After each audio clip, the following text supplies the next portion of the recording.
हरे कृष्णा कृष्ण कृष्णा हरे हरे, हरे राम राम राम हरे हरे। हरे कृष्ण। श्रील प्रभुपाद की जय, गुरु महाराज की जय, आप सब भक्त बिंद की जय, निताय गौर प्रेमानंदी, हरि हरि बोल। तो अवंती के ब्राह्मणों की कथा मन के ऊपर आलोचना हो रहे थे, जप की सुधारने की कला में। अवंती माने उज्जैन, जिसका नाम पहले अवंती था। अवंती ब्राह्मणों की कथा भागवत के 11 स्कंद 11 में 23 अध्याय में आती है। अवंती ब्राह्मणों की गीत। तो बड़े कंजूस थे ये ब्राह्मण। धन उन्होंने बहुत इकट्ठा किया था, फिर धन संग्रह करता था और अपने लिए भी खर्चा नहीं करता था और किसी को दान भी नहीं देता था। और तो इससे उनके जितने सजन थे, पत्नी, बच्चे, उनके संबंधी आदि, सब उनसे बहुत खपा थे, नाराज थे। और किसी वजह से इस ब्राह्मण की धन धीरे धीरे नष्ट हो गया और एक दिन वो भिखारी बन गए। तो धन नष्ट होते ही सब ज्ञाति सजन उनको छोड़ दिए और वो भिखारी बन के भिक्षा मांगने लगे। तो लोग उनको बहुत अपमानित करने लगते थे। और कभी तो उस समय उन्होंने मौन व्रत धारण कर लिए। हालांकि उन्होंने भगवान के कृष्ण के भक्ति में रत था, या भगवान कृष्ण की कृपा होगी जो इस विपरीत दशाओं में भी वो अपने को स्थिर रखने के प्रयत्न किया और भिक्षा आदि मांग के वो जो भी भोजन बनाता तो ग्रहण करता। तो लोग इतनी पागल थे, उनके पीछे लग गए, तो उनके भोजनों पे पेशाब करता। और मौन क्यों रहा, तो उसको मौन तोड़ने के लिए उन्होंने लाठी उसे उसके मारता था। कभी कभी उसको पेड़ों में बांध देता था और उसको प्रहार करता था। वो बेचारा कैसे भी अपने दिन गुजार रहे थे, पुराना कपड़े वगैरह, फाटे कपड़े वगैरह पहनता था। तो कपड़े मापड़े उसको चुरा के ले जाता दूसरे लोग और उसको उत्तेजित तथा तांग करते थे। और फिर बहुत ढूंढने के बाद उसको कपड़ा नहीं मिलता तो फिर थोड़ी देर बाद उसको कपड़े दे देता और फिर चुरा ले जाता था। माने हर तरह से उनको परेशान करते थे। किंतु ये ब्राह्मण कैसे भी करके अपने को स्थिर किए और समझ गए जे भाई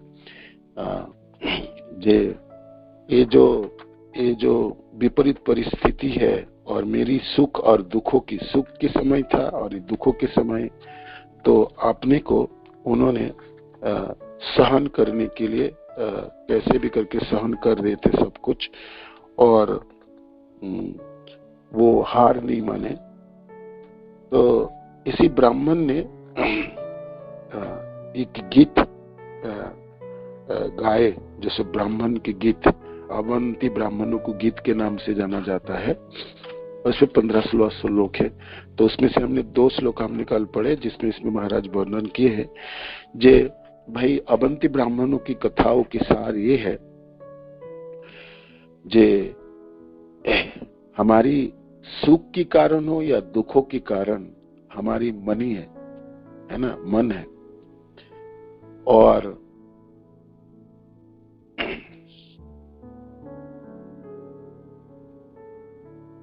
जब तक मन की शरण लेंगे तब तक हमें कृष्ण से अलग रहना, और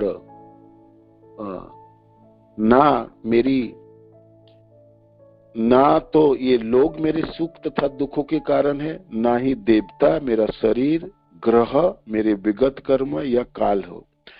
प्रत्यतु यह तो एकमात्र मन है जो सुख तथा दुख का कारण है और भौतिक जीवन को निरंतर घुमाता रहता है ना, भौतिक जीवन को निरंतर घुमाता है।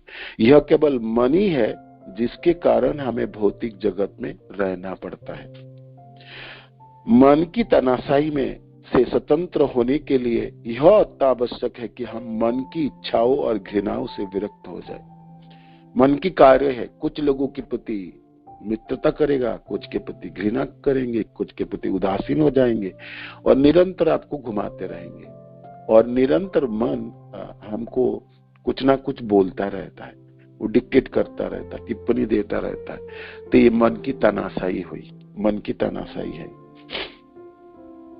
ब्राह्मण आगे कहते हैं, सारी इंद्रियां अनंत काल से मन के बस में रही है और मन कभी भी किसी अन्य के प्रभाव में नहीं आता। जितने भी इंद्रियां हैं वो सबको बसीभूत करता है ना। और जहां तक बुद्धि की बात है, मन, बुद्धि, अहंकार, तो मनो से ऊपर है बुद्धि और बुद्धि से अहंकार है ना। और किंतु ये मन ये बुद्धि को भी आवृत कर देता, अहंकार को भी आवृत करके, और फिर इससे ऊपर जो आत्मा है, जो निजी स्वरूप है जीव की, वो आत्मा को भी सुख और दुखों के उसमें धकेल देता है। हालांकि आत्मा सुख दुखों के चक्कर में पड़ने वाले नहीं है, ये तो सच्चित आनंदमय है। किंतु मनो की वजह से जीव कभी सुख भोगता है तो कभी दुख भोगता है, कभी अपने को सुखी मानता है, कभी अपने को दुखी मानता है ना। ये मनो की तानाशाही है। जब हमें किसी वस्तु से लगाव होता है और उसे कोई हमसे छीनने का प्रयास करता है, तो उस प्रिय वस्तु को बचाने के लिए हम कुछ भी करने के लिए तैयार रह जाते हैं। इन आसक्तियों के कारण हजारों व्यक्तियों ने एक दूसरे को हत्या कर दी है। मनो की आसक्ति है। वह मन बलवानों से भी बलवान है और उसकी देवतुल्य शक्ति भयावह है। इसलिए जो अपने मन को बस में कर सकता है वह सभी इंद्रियों के स्वामी बन जाता है, स्वामी बन जाता है। जो मन को बस में कर सकता है, जो मन को बस में कर सकता है। ये 47 श्लोकों में वर्णन किया है। मनो बसे अन्य ही अभवन स्म देवा मनश्च नान्यस्य बसम समेति भीष्म ही देव सहस सहीयान जुंजयात बसे तम सही देव देव। ये दुर्जय है मन, है ना। तम दुर्जयम शत्रुम असह्य वेगम तम दुर्जयम शत्रुम असह्य वेगम।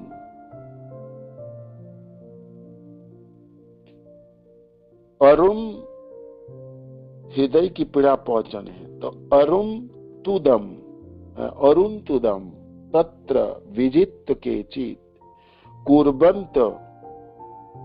कुर्वन्ति असत विग्रहम अत्र मर्ते मित्राणि उदासीन रिपुन विमूढ़ा।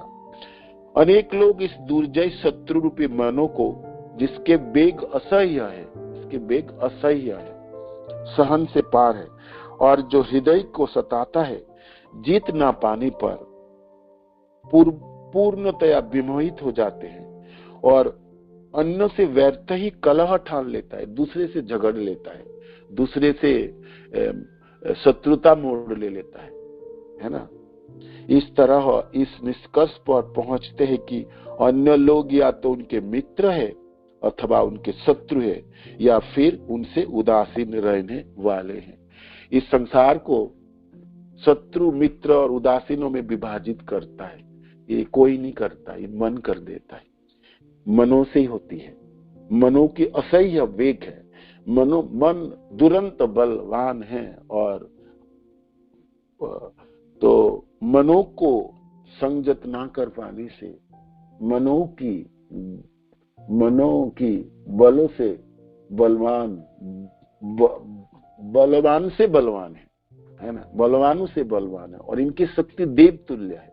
माने इस मनुष्यों की शक्ति में इसको बस में कर नहीं सकता है। ये देवताओं की ऊपर की लोगों की जो शक्ति है ना, उसके मुताबिक उसके है। इस प्रकार प्रचंड शक्ति धारण करता है। मैं तो कुछ दिनों तो किसी को मित्र मानता है, कुछ दिनों में फिर पलट के किसी को शत्रु मानता है, कुछ लोगों को फिर ना शत्रु ना मित्र, किसी के प्रति उदासीन रहता है ना। तो ये मनो की दुर्जय वेगों की वजह से है। अवंती के ब्राह्मण आगे कहते हैं, यह मनी भौतिक सुख और दुख दोनों के कारण है, और इस बात को स्वीकार करना लगभग असंभव है कि अन्य लोग हमारी प्रसन्नता या शोक का कारण नहीं है। दूसरे लोगों हमारी प्रसन्नता का कारण नहीं है, ना दुखों के कारण है। दूसरों की वजह से हम सुख और दुख नहीं भोगते, मैं तो अपना मनों की वजह से सुख और दुख भोगता हूं, है ना। देवतागण जो भौतिक तत्व के नियंत्रण में रखते हैं, ग्रह के नियंत्रक जो एक दूसरे से युद्ध कर हमारी कुंडलियों पर प्रभाव डालते हैं, कर्म जो कि मात्र हमारी पिछले क्रियाकलापों से उत्पन्न हुआ है, समय जो कि चलता रहता है और हमारी इच्छा के विपरीत हमें एक स्थान से दूसरे स्थान पर धकेलता रहता है, और यहाँ तक कि स्वयं हमारी आत्मा जो कि वास्तव में हम स्वयं है, इनमें से कोई भी हमारे प्रसन्नता का कारण नहीं है ना। ग्रह क्या करेंगे? ग्रह तो अपने अपने हिसाब से अपने घूमता रहते हैं और कुंडली निर्धारण करता है। वो कुंडली किसके ऊपर प्रभाव डालेगी? शरीरों के ऊपर, है ना। और शरीर तो जड़ है ना। और पिछले जो कर्म है वो कर्मों की फल कौन भोगेगा? शरीर भोगता है ना। और फिर आगे जो कर्म की हो गया, पर समय की प्रभाव किसके ऊपर है? शरीरों के ऊपर है, आत्मा के ऊपर समय तो कृष्ण है, कृष्ण की समय है। और सत्चित आनंद है ना, आत्मा के ऊपर समय की क्या प्रभाव? न जाति मृत न कदाचित नहीं हम भूतवा भविता भवि अजो नित्य शाश्वत अहम पुराण न हन्नते हन्नमाने शरीर। ये तो नित्य शाश्वत, ये तो कभी जरने वाला नहीं, मरने वाला नहीं, खटने वाला नहीं। आत्मा को क्या होने वाला? कुछ नहीं होने वाला। शरीर को होने वाला, शरीर जन्म लेगा, मरेगा, बुढ़ापा होगा और इसी में घुमाएगा। मन इसी को घुमाता है, मन ही दिखाता है, देखो तुम बूढ़ा हो रहे, मरने वाला है, तुम्हारा दुख उत्पन्न होने वाला है ना। तो ये दुखों की कारण जो है या सुखों की जो कारण है, मन ही कारण है। मन एकमात्र कारण है, मन का अलावा और कोई कारण नहीं है, और कोई कारण नहीं है ना। मन के अलावा और कोई कारण नहीं। मनो परम कारणम अमनंति संसार चक्रम परिवर्तयेत। ये मन ही परम कारण है दुखों के, जो संसार चक्र में जीव के डालता है, उबारता है, वो जन्म देता है, फिर मरता है, फिर जन्म देता है, फिर मरता है। मन ही घुमाता रहता है, सारे तरफ मन ही घुमाता रहता है। ये मन ही कारण है जो शत्रु बनाता है, किसी को मित्र बनाता है, किसी के प्रति उदासीन करा देता है। इस विषय में गहराई से सोचिए, सोचो, इसके ऊपर सोचनी चाहिए। मन का तथा जिस किसी से भी यह आसक्त हो जाए अथवा घृणा करे, उस मिथ्या आश्रय की शरण लेना हमारे लिए आम बात है। हम मनो के आश्रय में रहता है ना। रोज सुबह उठ के मनो के आश्रय में रहते, पल पल मनो के आश्रय में रहते। मनो के आश्रय को हम छोड़ना ही नहीं चाहते, हम इसी को ही साच मानते हैं। हमने सोचा मन जो आश्रय ले लिया वही आश्रय ठीक है ना, इसी को ही सत्य मानते हैं।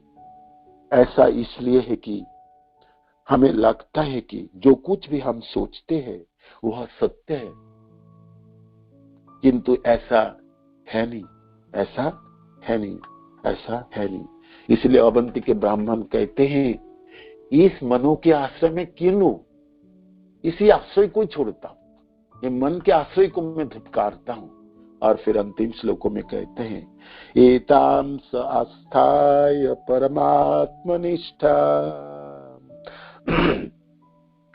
अध्यासितां पूर्वतमै महर्षिभिः अहं तरिष्यामि दुरन्तपारम् तमो मुकुन्दयङ्घ्रि निषेवैम। मैं कृष्ण के चरण कमलों की सेवा में दृढ़ रहकर अहम तरिष्यामि दुरंत पारम तमो मुकुंद अंग्री, मैं मुकुंद की चरण है ना, मुक्ति दिलाने वाले उस श्री कृष्ण के चरणों के आश्रय ग्रहण करूंगा। इस दुरंत संसार को, दुर्जय संसार को मैं पार लग जाऊंगा, है ना। ऐसा बहुतों आचार्यों ने, बहुतों साधक जनों ने इस प्रकार किए हैं।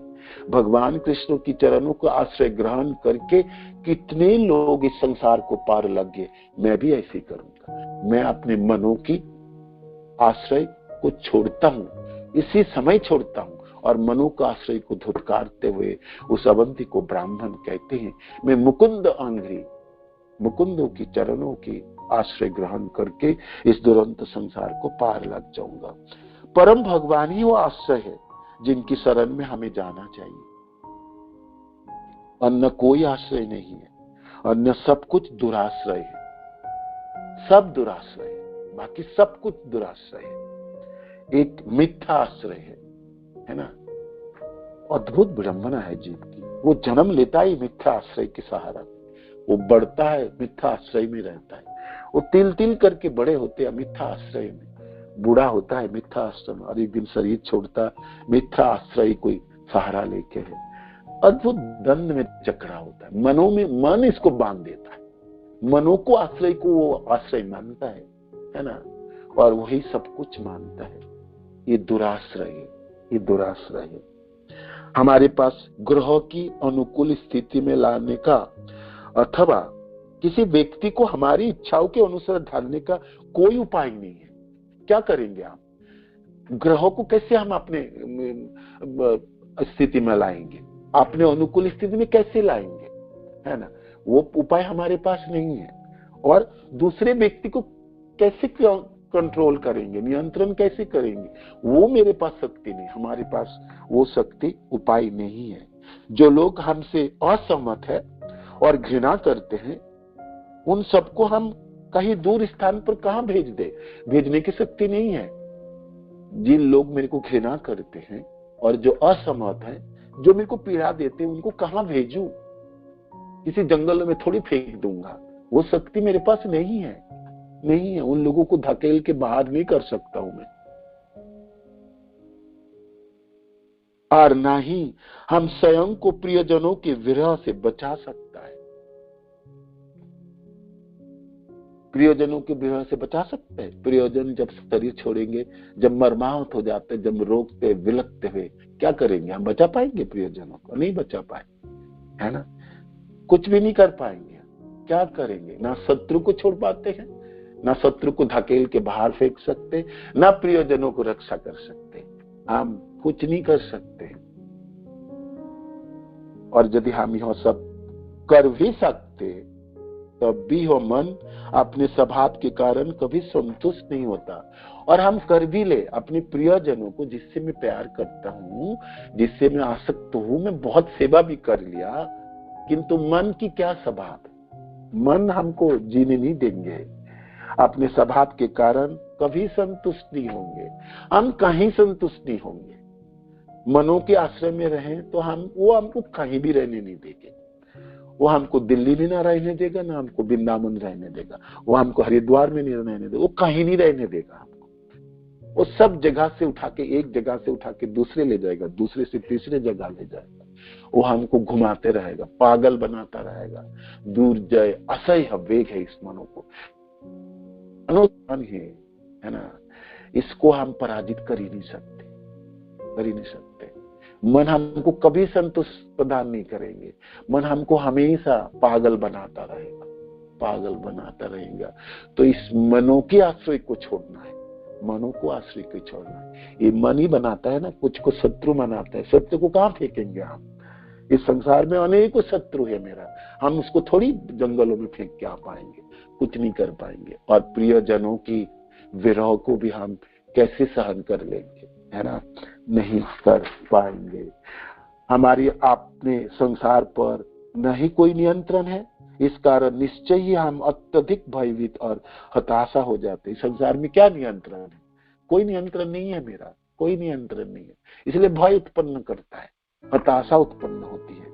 फिर भी कृष्ण ने इस ब्रह्मांड को निर्माण इसी प्रकार से किया है।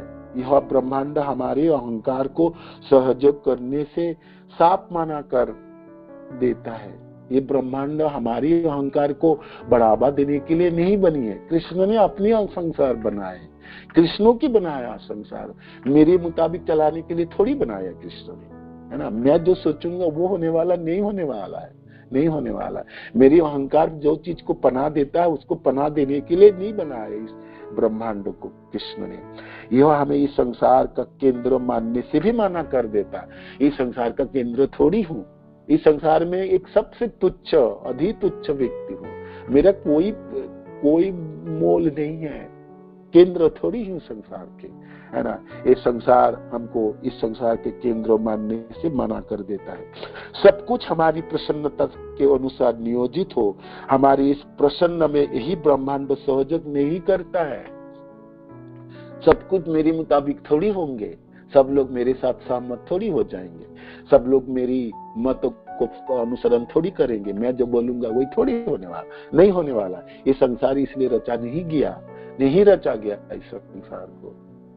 ब्रह्मांड की रचना ही हमें दुख पहुंचाने के लिए किया गया। ये जगह है ही दुखालय, ये दुख देना है, तिल तिल करके दुख उत्पन्न करने वाले हैं। हर पल तपाने वाला है आपको, हर पल तपाने वाला है ना। कभी तो कम होगी, कभी बढ़ने वाला, कभी थोड़ा धीमी होगी, है ना, आग की तरह धधकती हुई, है ना। तो थोड़ा कम हो जाए तो हम सोचते हम सुखी हो गए, आनंदित हो गए।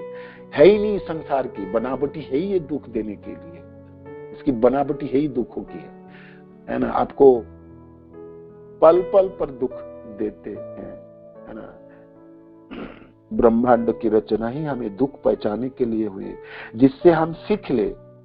कृष्ण हमें समझाना चाहता है कि मन और अहंकार के आश्रय लेने का अर्थ है भ्रम के आश्रय लेना। कृष्ण समझाना चाहते हैं तू पागल क्यों बनता है, मनो के आश्रय क्यों लेता है, अहंकार के आश्रय क्यों लेता है, और फिर पागलपना को क्यों बढ़ाता है ना। ये भ्रम है, इस भ्रम से छुटकारा पाना चाहिए, भ्रम से छूटनी चाहिए, है ना। और जितनी छूटनी चाहिए उतनी अच्छा है।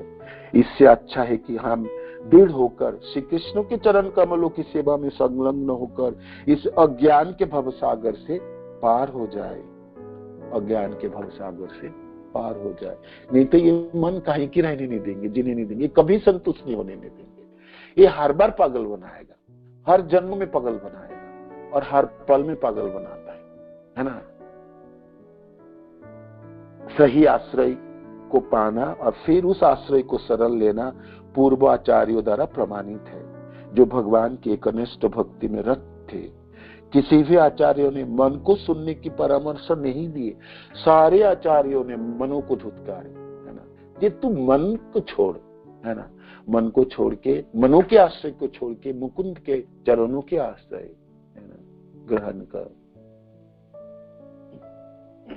अभय चरणार विंदरे, है ना, गोविंद दास जी की, है ना। ये मन तू सब कुछ छोड़ के इस मुकुंद को, अभय चरण देने वाले, अभय प्रदान करने वाले उनके चरणों के आश्रय ग्रहण कर, है ना। तो अपितु इन्होंने हमें मन को नियंत्रण में अथवा सचेत रखकर कृष्ण के पवित्र नामों को जपने की साधना प्रदान की है। मनो को आश्रय की छोड़ने तभी हम छोड़ सकते हैं जब हम कृष्ण के आश्रय में होंगे, हम कृष्ण के नामों को पुकारेंगे, कृष्ण को नामों के आश्रय ग्रहण करेंगे, है ना। और इस प्रकार हमारा काम बन सकता है। अवंती के ब्राह्मण आगे कहते हैं जे इस कथा भगवान कृष्ण उद्धव जी को कह रहे थे और किस प्रकार मनो को और मिथ्या अहंकार से आश्रय को छोड़ के बुद्धि के आश्रय ग्रहण करना। इसीलिए हे उद्धव तस्मात् सर्वात्मना तात निग्रहो मनोधिया मध्यावेशितया युक्तम एतावान योग संग्रह। हे उद्धव तुम्हें चाहिए कि अपना बुद्धि मुझ पर स्थिर करके अपने मन को पूरी तरह से बस में लाओ। ये मनो को फेरों में रहोगे तो पागल रहोगे। इसलिए ना इस मन के आश्रय को छोड़ के मेरे आश्रय ग्रहण करो, बुद्धि मेरे में लगाओ, मन मेरे में दो, है ना। मन मना भवो मद भक्तो मज्जाजी माम नमस्करो मामे बससी सत्यम ते प्रतिजान प्रियस्य में। भगवान वही कहते हैं उद्धव जी को पूरी तरह से तुम आप बुद्धि को स्थिर करके अपने मन के पूरी तरह से बस में ला सकते हो, है ना। अर्थ है मनो की इस पागलपना से आप पार लग सकते हो, है ना। इस दुर्जय मनो तो बनाया ना शत्रु मित्र और संसार चक्रों में घुमाता रहता है हमेशा, कहीं की नहीं रहने देंगे ये। तो इसी को हम पराजित कर सकता है। इस आश्रय से एक उत्तम आश्रय की हम ग्रहण कर सकते हो, कृष्ण आश्रय। नहीं तो मनो के आश्रय तो दुराश्रय है, ये हमेशा आपको कहीं भी रहने नहीं देंगे, है ना, और हमेशा दुखों में डाल के रहेंगे। तो अवंती की ब्राह्मणों की कथा के उपरांत भगवान की अंतिम ये श्लोक है। और फिर कहते हैं जो कथा को सुनते हैं इस कथाओं की फल प्राप्ति होती है। तो महाराज यहाँ पर इस अवंती के ब्राह्मणों की कथाओं की वर्णन करके मनो के बारे में बताए हैं, जो हमको मन किस प्रकार हमको जकड़ के रखता है और किस प्रकार हमारी जन्मों जन्मों की श्रृंखला को बढ़ाता है और एक शरीर को छोड़ के दूसरे शरीर को उत्पन्न कराता, ये मन ही कराता है ना, ये मन ही करा देता। अभी जो जीवन हम जी रहे हैं, हम कृष्ण के आश्रय में नहीं रहेंगे, कृष्ण आश्रय में नहीं है, कृष्ण नामों में नहीं है, तो ये मन तो एक दूसरा शरीर बनाना शुरू कर दिए। जन्म लेते ही मन दूसरे शरीरों की बनाना शुरू करता है। वो कहता है ये शरीर क्या करना है, इससे अच्छा शरीर तेरे को प्राप्त कराता, तू चक्कर में मत पड़, है ना। वो हमेशा ही सुनाता है, वो कुछ ना कुछ सुनाता रहता, वो सब कुछ सुनाता रहता, उसको कुछ भी चाहिए और उसको सब कुछ चाहिए, है ना, सब कुछ चाहिए। अद्भुत बल रखता है ये मन, अद्भुत है। ये मनों में हम रहेंगे ना, मर जाएंगे हम, हमारी सब कुछ लूट जाएंगे, सब ले जाएगा, ये खत्म कर देंगे। इसीलिए अवंती के ब्राह्मण कहता है मैं तो मुकुंद अंघ्री, अब तो मैं उनकी चरणों का आश्रय ग्रहण कर रहा हूँ। लोग कुछ भी करे, थूक दे, मेरे को मार दे, लाठियों से पिटाई करे, मेरे कपड़े फाड़ दे, मेरे को क्या फर्क पड़ने वाला है ना। धुतकारे, मेरे को अपमानित करे, क्या फर्क पड़ने वाला है। कोई मेरे को प्यार करे, क्या फर्क पड़ने वाला है। कोई मेरे को माला प्रदान करते, क्या फर्क पड़ने वाला है ना। मैं कुछ आनंदित हो जाऊं तो ये शरीर में से है ना, कुछ अपमानित हो जाए शरीरों को फर्क पड़ने वाला, मेरे को क्या फर्क पड़। देखो अब मैं, हे मन, तेरी इस भटकाने वाले आश्रय को मैं छोड़ता, मैं तो अब कृष्ण आश्रय में की तरफ चल पड़ता हूँ, है ना। ये बहुत सुंदर अध्याय थी। महाराज यहाँ पर मनो की स्तरों को वर्णन करने के लिए इस पूरे अध्याय को व्यवहार किया। इसके ऊपर आप सोचिए, मनन कीजिए और सचमुच मन की पागलपना को छोड़ने के लिए प्रयत्न हो जाइए, है ना। हरे कृष्ण। श्री प्रभुपाद की जय, गुरु महाराज की जय, आप सब भक्तवृंद की जय। निताय गौर प्रेमानंदी। हरि बोल।